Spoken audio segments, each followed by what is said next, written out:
Hi guys, Kelly here from Body Fit Solutions. I just wanted to give you a really great alternative to the downward dog, which is a great standing hamstring stretch.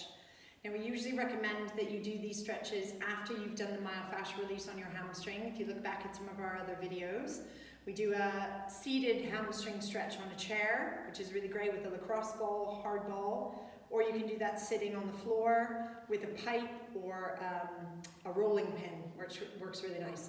So make sure you go back to those tutorials before you do this.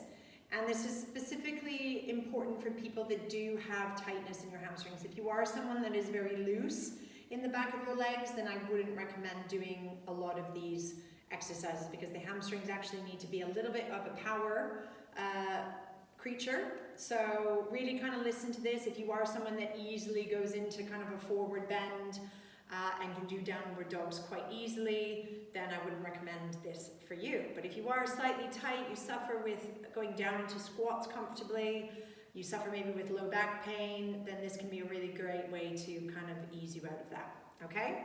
So we're gonna go facing a wall. So you wanna put your hands nice and square to your shoulders, nice and straight to the wall. And then you're just gonna walk your legs back just slightly so that we can start to go into a little hip hinge. So you're going to bend the knees a little bit and slowly start to hinge your hips back. Okay, and as I go down, I'm going to keep my arms nice and straight, and actually I'm getting a little bit of a stretch here. So if you do have tightness in your shoulders, then also go back and do some of our lat releasing for the upper body. Okay, so we're going to hinge back. Now as I get to a point where I kind of can't go back anymore, my shoulders are restricting, I'm going to start walking down the wall. And I'm going to send my pelvis back a little bit more. Notice how my knees are slightly bent. So I'm slightly pressing the wall away to send the pelvis back. I'm really conscious to keep engaged gently through my deep abdominals. So I'm drawing the belly back, drawing the ribs back, and keeping my head long. As I get here, I can feel the back of the legs now feeling a little bit of an active stretch. From here, I'm just going to lengthen my legs a little bit. And you can see it's not a very big movement, but I'm just trying to bring my legs a little bit more straight, being conscious to think of my hips and my sit bones going up away rather than my knees going backwards, okay? So my pelvis is almost lifting up out of my legs. So I've got a nice stretch there. And then I'm going to bend the knees and just slowly walk back up. Now just be really careful if you start to feel some discomfort in the low back. Maybe don't go as far, and just check that you've got the support from your deep abdominals, okay? Some of you might feel as you just start going into this initial stretch that actually you feel a lot here. So you might have to work with this for a little bit of time. My knees bent, so I can feel some elasticity stretch there.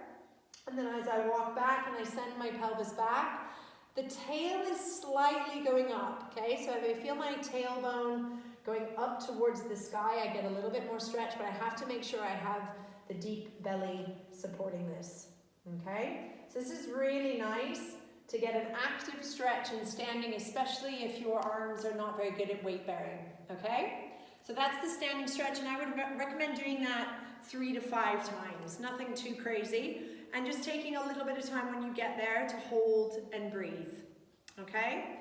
So once you've kind of mastered that, and you might find that that's your preference, for me I do, but a lot of people like the full down dog stretch because it gives a full body experience, okay? But I'm gonna do this slightly different than what you might have experienced in yoga, and I think it gives us a little bit more functionality in the hips and in the ankles and in the shoulders.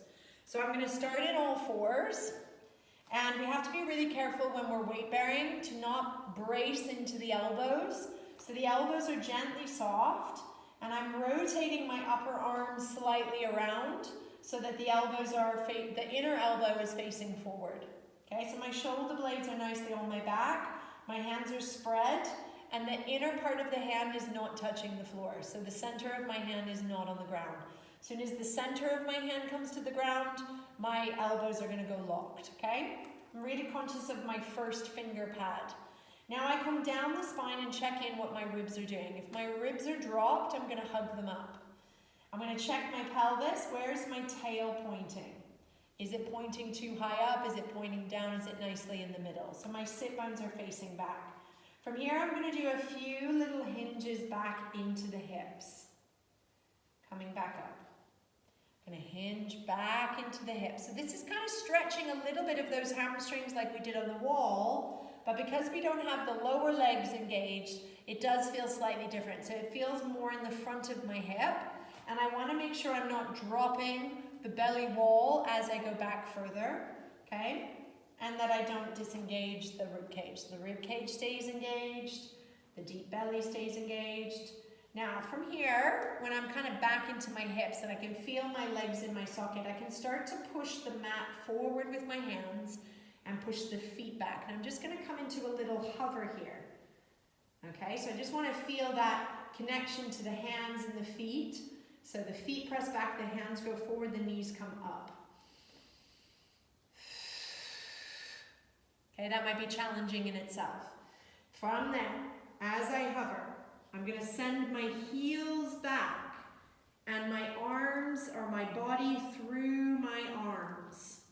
Deep abdominals, notice how my knees are still bent, okay? In yoga, it's often taught with the legs straight. Now with my legs straight, my spine is not really very neutral, okay? But if I can get into my hips and then reach my heels back, keep my belly engaged, I get a nice full body experience. Now, if your shoulders are not really comfortable in that position, I would work on doing this movement first with the arms stretched out and slowly coming into a little lat stretch. Getting comfortable with that. Okay, remember if you are tight there, we need to go back and do some of our myofascial release into the lats.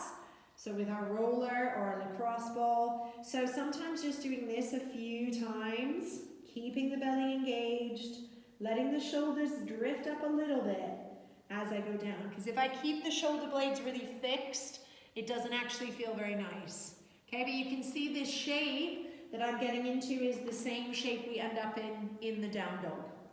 Okay, so if I come back now to my quadruped, I go back into my hip hinge, and then I try and mimic that position with the upper body.